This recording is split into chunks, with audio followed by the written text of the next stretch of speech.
klein dus ik vandaag maar. Ik mag heel lang praten. Verskoon as ek van my handtoespraak nie gaan aan julle gaan deel nie. Maar ek wil begin. Toe ek vanoggend hier instap, die eerste keer wat ek kom, ek kon nie glo wat ek sien nie. Dis fantasties. Dan kom die kindertjies hier in. Dis nog erg. So, vir Christian, ek is nou jammer jy gaan nou weg. Maar jy moet weer terugkom. En ek dink ons kan vir probeer opstaan of sit en 'n lekker ander klap gee vir wat hy hier bereik het.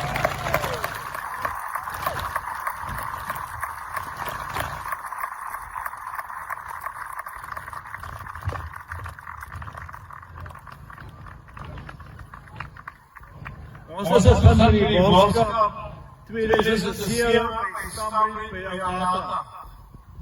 Ek sal nooit vergeet nie, een van die groot besprekingspunte daai week was die nuwe paviljoen wat ons gebou het. Maar die paviljoen was net so hoog. Maar dit was 'n nuwe ding en ons het dit self gedoen. Ons boodskap daai jaar